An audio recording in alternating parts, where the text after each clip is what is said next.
Good evening, ladies and gentlemen, and namaste. This is Shoba Mohan from Rare India, and it gives me great pleasure, and I think it's a privilege to be addressing all of you to share with you what my years in the business has taught me, where sustainability and responsible tourism is concerned. We call it conscious luxury travel, and we've been promoting the idea of conscious luxury travel for a long time. I guess I have been lucky because the first hotel that came on board Rare, which is a community of small owner-run hotels, lodges, retreats, and palace stays, was one of the first and most popular conservation-based wildlife lodges. That in itself laid the foundation for what Rare would look like in the coming years.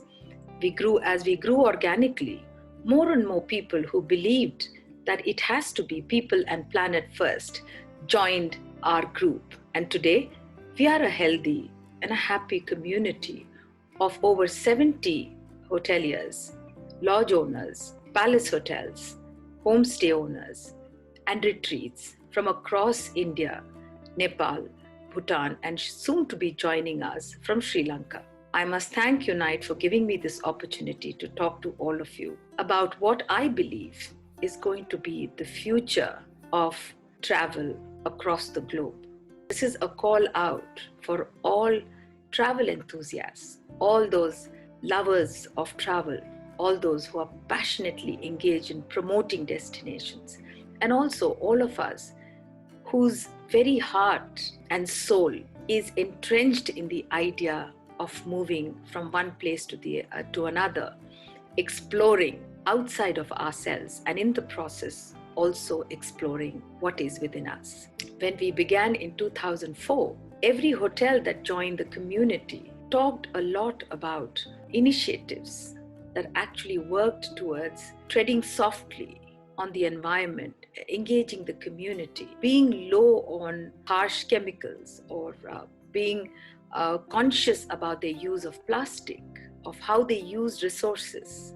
I think till 2014, all this was a side story. Suddenly, the whole idea that travel can be much more than the hardware of things started to take very definitive shape. And as a community of hotels, we put out the idea that conscious luxury travel is center focus. I'm not too happy about using the word luxury, but over a period of time, I have started to believe that word luxury is essential for two reasons. One is to say that even thinking that we have a planet to save and we have an environment to preserve is a luxury that we should all be proud of. The second is, of course, without the word luxury, the whole conscious travel thing still signifies sustainability, is still slightly not in coherence with what the industry thinks about, especially not in the subcontinent. So when I say conscious luxury travel is the luxury of experiences, is the luxury of still having the joy and the luxury of being able to enjoy them. And together, I think we can work in a way that we can make all of this continue with us and take it forward to the future. I will take you through a small presentation to explain what I'm talking about. So that is Rare India. We are a community of boutique hotels, largely powered by owners. And I'm proud to say that every owner is involved, is striving to ensure that he is in some way or the other contributing to the whole idea of conscious travel and ensuring that the guests who come and stay with them really understand and are able to immerse themselves in the experiences that are people and planet friendly. So this is us. At our core, we brought the whole idea of conscious luxury travel to center focus. And today, where we stand, we are proud to say that every hotel on board Rare works tirelessly towards achieving some of the goals that we have laid out as important for promoting conscious travel or responsible travel. When we talk about sustainability or when we talk about responsible travel, we believe that as a part of a community like RARE or any other community or a group of hotels that are curated and are promoted as a collection, some of the elements of travel or hospitality like luxury, world-class service, comfort, and operational excellence are all a given. We encourage travelers and tour operators to start looking at things from another lens that looks at the attitudes of the hotel about single-use plastic, about low-impact tourism, by which I mean, where are they located? How do they perceive themselves as being gentle on the planet? What is the number of keys they would optimally have? These are some of the ideas that we try and inculcate where low impact tourism is concerned. Local community engagement, a very important part of the compass rose and which is applicable across the board to all the hotels, is the local community engagement. Even today, 70 to 80% of our hotels have the local community who work with them. This involves teaching them skills, using their own skills, and also purchasing capability from the local community. So having them involved directly or indirectly with the hospitality project. Another important thing for us is heritage conservation in terms of repurposing royal heritage in terms of forts, palaces, mansions, etc., and how they are repurposed to become a part and parcel of the experience of the destination. Also, every other cultural component which becomes a part of the intangible heritage, like a festival that is celebrated in the community, or textile tradition that is almost dying out, a craft tradition that is probably not going to stay on for much longer. How all these are pulled into promoting the heritage of the destinations is another important ideal. Safe garbage disposal, again, an element, a principle that applies to all communities, destinations, geographies, is the fact that garbage disposal is a very, very important part of sustainability and responsible travel, because how and what you do with your garbage, composting, that you keep them away from water bodies, you keep them away from dunking them over mountains and into the valleys, are some of the things that are taken into consideration. Wildlife, forest, and nature conservation is another very important part, especially where wildlife lodges and those hotels and lodges which are close to protected areas, how they behave with the flora and fauna around them. What is their principle when they're talking about wildlife and nature conservation? What is meaning treading softly for them is all about, again, becomes a very important part of the compass rose that defines the principles of sustainability with the rare touchstones. Water conservation, water you all know is a very, very valuable resource, and how water is conserved, both potable water, what do they do with water harvesting. In fact, some of our properties have been working on water conservation principles for over a few generations, and how the present generation continues to work with the project that was started by their forefathers becomes a very important part of their conservation story. Destination discovery is a very subtle way to say that we would like to promote our destination by bringing in people and project stories so that you can also become participative in the conservation efforts that a lodge or a palace hotel has. So this is the entire compass rose. What you will see in the center of the compass rose is a heart that is designed with the juxtaposition of two thumbprints. Basically, this is the human touch, an attribute we added as the COVID disruption happened. The idea is to say that travel touches human lives. It creates empathy. It also creates appreciation. It also creates experiences for you that change you and that helps you evolve. Travel can also be a means of creating harmony and understanding among people. It really changes you, and the human touch is a very, very important aspect that came to fore when COVID-19 happened, and which is why we added it to our touchstone. Coming to the small visionary attributes, the small visionary ideas and initiatives by each of our hoteliers across the board. And I'm giving only rare hotels as an example, but I can tell you there are many hotels in India, Nepal, Bhutan, and Sri Lanka that really work towards bringing about a collective behavioral change in the way hotels and lodges are chosen, not only by tour operators, but also the traveler, which kind of not only makes exciting stories, it is also great stories of transformation. You see on the screen in front of you, that's Belinda, right? Who is the owner of Kipling Camp, a beautiful conservation-based lodge in central India in Kanha. Around her is her team of people, all of them from the local communities. In fact, Kipling Camp is one of those lodges which runs 100% on the capabilities and training of the local community. Among them are housekeeping people, there are cooks, and there are naturalists and field guides. There are also people who take you around for nature walks and do a lot of other work, including operation work at the lodge. And right in the middle is Belinda with awesome Tara, who is the diva and the mascot at Kipling Camp. Tara was actually Mark Shan's elephant while he rode India and wrote his book Travels on My Elephant. He left Tara with Belinda and her mother Anne Wright, and Tara today is the mascot for Kipling Camp. She continues to amaze and inspire people who come in touch with her. There is an activity that you can do when you're there at the Kipling Camp is walk with Tara when she goes for a bath to the Banjar River, which is about a half an hour walk away. Really excited she is, so she's running to the Banjar River while her mahouts, Love and Kush, walk with her. We encourage guests to go with her, especially when children are there. They really find it amazing. They love to scrub her down, and actually, in fact, Tara loves children. So that is the kind of human interest and animal interest stories that we bring on board. In fact, at Kipling Camp, not only do we address the challenges faced by the habitat, because the WPSI, Wildlife Protection Society of India, is around, Belinda also encourages you to interact with local artists who do the Gond art, which is a local tribal art, almost like the Aboriginal painting from Australia.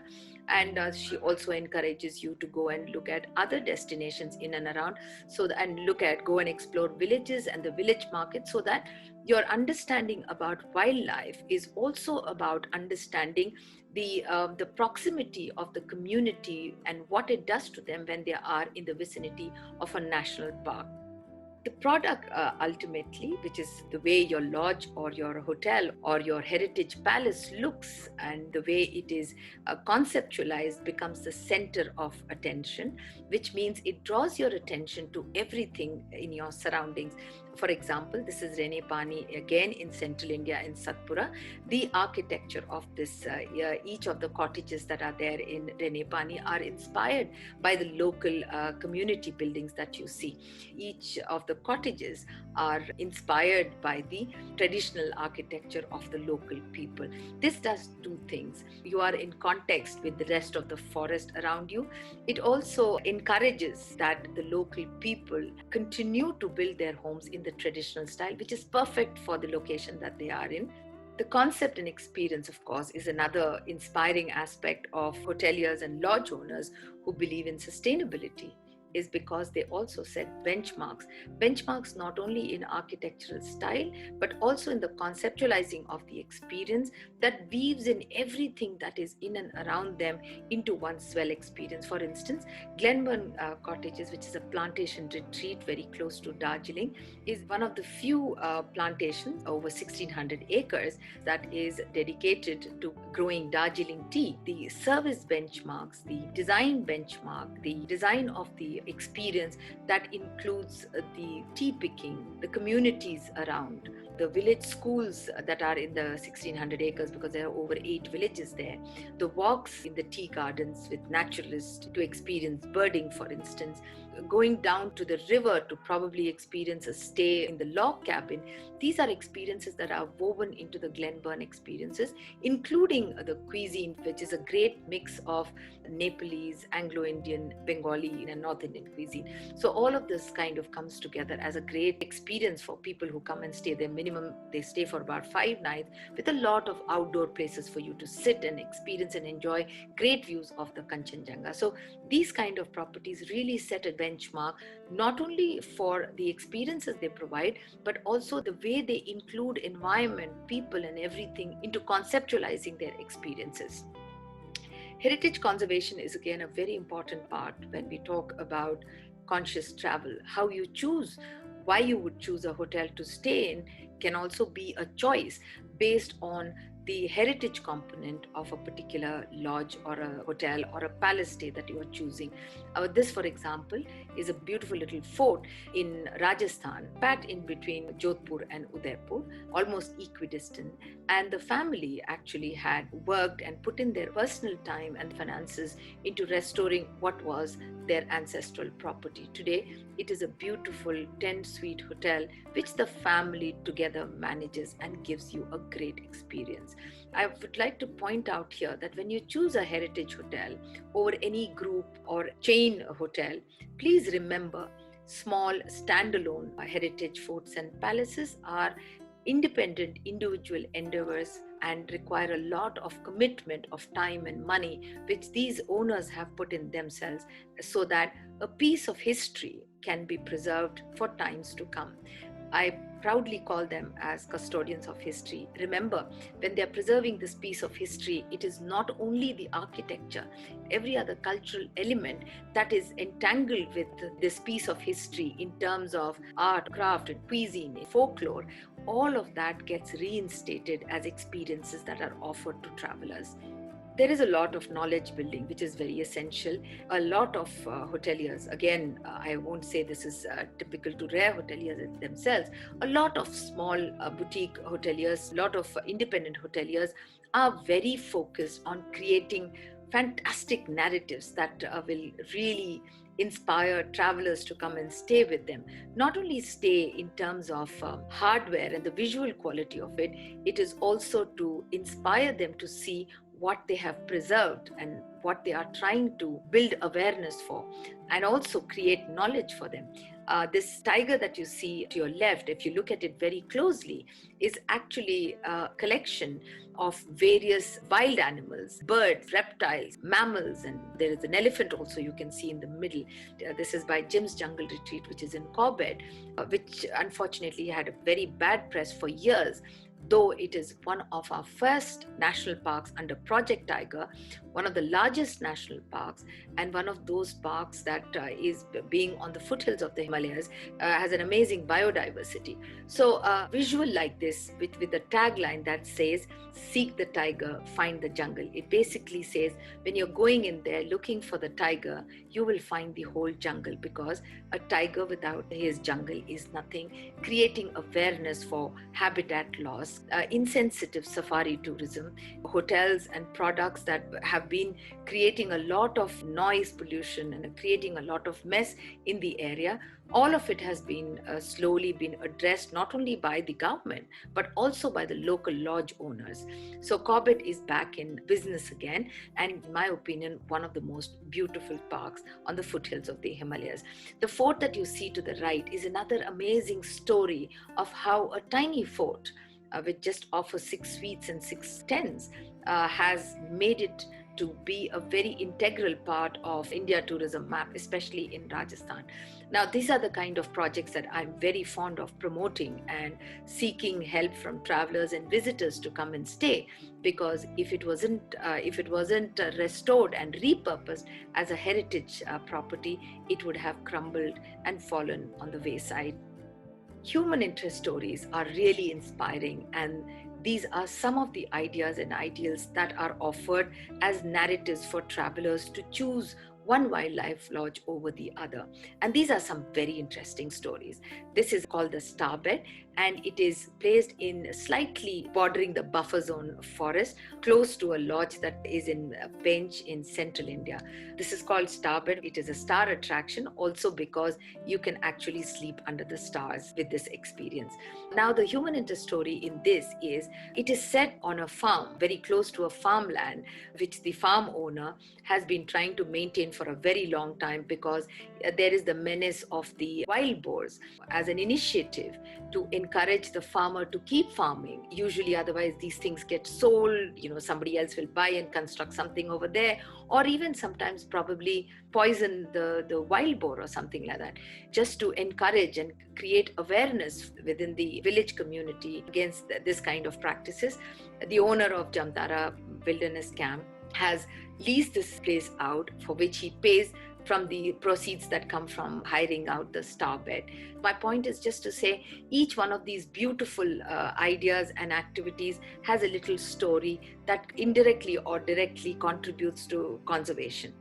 One of the most important things I have seen is how do you reach out to a receptive audience? Again and again, creating fantastic narratives, creating experiences for people to enjoy, creating experiences that builds and inspires them about the destinations that they go to. It could be a community forest, as in the case of Tiger Mountain Pokhara Lodge, where a naturalist actually takes you through the journey of how this community forest was built with the efforts of the local village people, right down to the fact to taking you to areas where degraded pieces of land have been rewilded to form very, very healthy ecosystem where bird life is rampant. So these are some of the ideas that are used as nature walks, some of the activities that are offered to travelers just to get them inspired and engaged in the conservation activity in these places.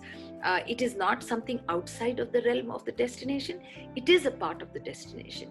It really adds to the destination experience. For instance, in Pokhara, Tiger Mountain Pokhara Lodge is not where the rest of the properties in Pokhara are, which are all crowded around the lake, because that is the popular destination. However, by bringing them outside of that, about 30 minutes away, perched on a hillock with great views of the Fishtail Peak, and to create a separate, is another narrative completely, which allows you to look at villagers working together, villagers working on a project, how tourism has impacted development activities in these villages, again becomes a very, very important point for you when you try and choose a lodge that you would like to stay. A lot of them are agents of change, and I call them change makers. Travelers and tour operators can join in, and they can become the agents of change as well. For example, many hoteliers have slowly tried to remove bottled water from their services. There are several ideas that I used. One of them is, of course, is to recycle, clean and sterilize wine bottles and offer water in them with a little story there just that says, say no to plastic. Now, these are attributes you even take back with you. As a sensitive traveler, it creates a transformation you might want to walk away with.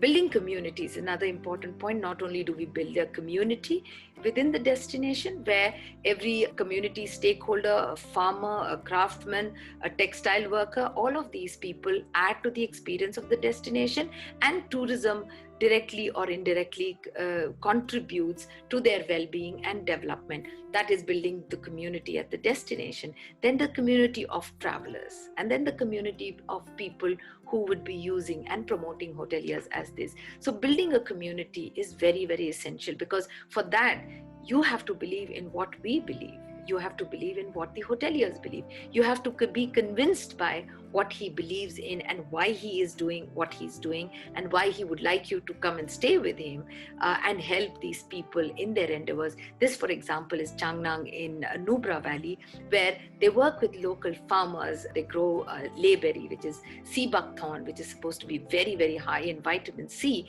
in making juices and preserves, which is then, of course, sold, not only used at the hotel in Changnang, it is also a gifting and a purchase item for travelers. Social media narratives, again, a very, very important part. These are some of the ways in which you can promote. I often find that a lot of people are actually using hotels like this. They love the small boutique hotels, but the narratives is always hardwired to hardware. So imagine trying and exploring differently and starting to talk about these hotels from the perspective of what they do to the destination and the community. Imagine the impact that it can create. Imagine the number of people who can go there and how much positive impact that can be created. So narratives using a lot of conservation values, stories about water conservation, garbage disposal are very, very important when you're choosing a hotel, and why you're choosing the hotel has to be adequately spoken to your traveler and explain to him why a particular hotel has been chosen. That is, ladies and gentlemen, is a conscious luxury travel. This is a call out to all of you who are in the travel business, that conscious luxury travel is future ready.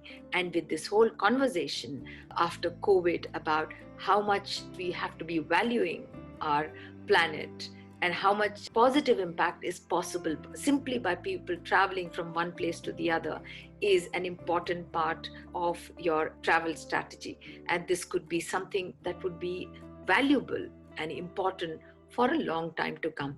This is a little note in Hindi, which says, "Earth ka kuch karo, varna anarth ho jayega." It just means that let's do something about earth ka kuch karo, varna anarth ho jayega. Anarth actually means disaster. So basically it says, let's begin doing something for the earth, else there is going to be disaster. Thank you, ladies and gentlemen. That was my presentation to you. If you would have seen, there was this lovely little leaf floating around in all my slides. It is that of ginkgo biloba. It is my metaphor for change. Ginkgo biloba, as you all well know, is called the living fossil, is a timeless survivor. Though it originated in the East, you can find it across the world. I have seen it on Oxford Street. I have seen it walking in some of the gardens in France. I have also seen it in the avenues of New York. My idea is conservation and responsible tourism and conscious travel has to be personally propagated by humans to inspire each of us to travel responsibly for a better planet.